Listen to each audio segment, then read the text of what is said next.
केंद्रीय सरकारी कर्मचारियों और पेंशन भोगियों के लिए खुशखबरी का मौसम लौट आया है। 8वें वेतन आयोग को हरी झंडी मिल चुकी है और अब लाखों लोगों की नजरें इस पर टिकी हैं कि वेतन, भत्ते और पेंशन में कितनी बढ़ोतरी होगी। लेकिन इस पूरे प्रोसेस की चाबी एक शब्द में छुपी है, TOR। आखिर क्या है ये TOR और आपकी जेब पर इसका क्या असर पड़ेगा? केंद्र सरकार ने 8वें वेतन आयोग को लागू करने की मंजूरी दे दी है। इसके तहत महंगाई के हिसाब से वर्तमान और सेवानिवृत्त केंद्रीय सरकारी कर्मचारियों के भत्ते, पेंशन, वेतन में बदलाव किया जाएगा। इसकी घोषणा केंद्रीय मंत्री अश्विनी वैष्णव ने जनवरी में की थी। तब से अब तक इसको लेकर चर्चा तेज है कि कर्मचारियों को क्या क्या लाभ मिल सकते हैं और ये कब से लागू होगा।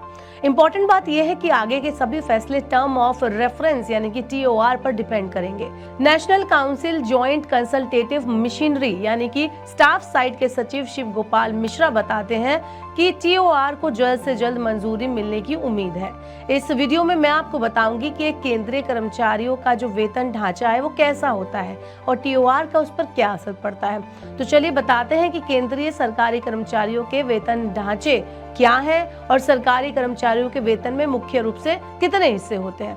तो सरकारी कर्मचारियों के वेतन में मुख्य रूप से 4 हिस्से होते हैं। बेसिक पे, महंगाई भत्ता यानी डियरनेस अलाउंस जिसे DA बोलते हैं, मकान किराया भत्ता यानी हाउस रेंट अलाउंस जिसे HRA बोलते हैं, यात्रा भत्ता यानी कि ट्रांसपोर्ट अलाउंस।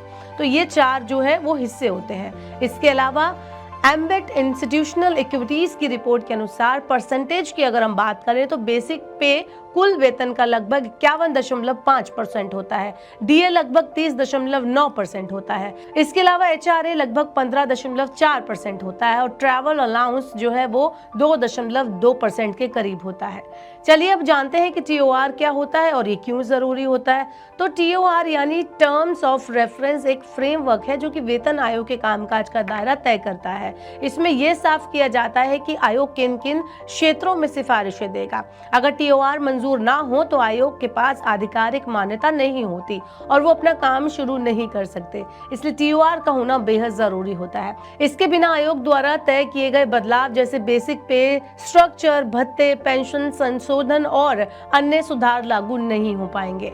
अब 8वें वेतन आयोग की सिफारिशें कब आएंगी ये भी जान लेते हैं। तो एम्बेट इंस्टीट्यूशनल इक्विटीज की रिपोर्ट के मुताबिक 8वें वेतन आयोग की सिफारिशें 2025 के एंड तक आने की उम्मीद है। इसे जनवरी 2026 से लागू करने का शेड्यूल है।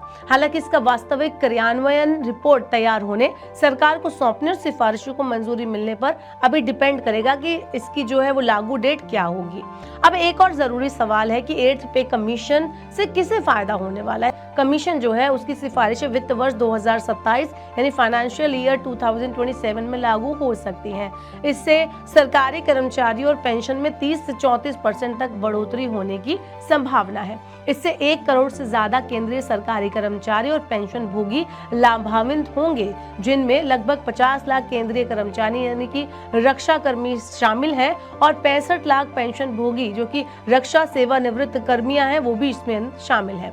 लेकिन ध्यान देने वाली बात यह है कि 44 लाख केंद्रीय सरकारी कर्मचारी और सशस्त्र बल कर्मी भारत की कुल 60 करोड़ श्रमिक आबादी का केवल 0.7% है, लेकिन वो औपचारिक क्षेत्र यानी कि फॉर्मल सेक्टर के लगभग 9% का हिस्सा है।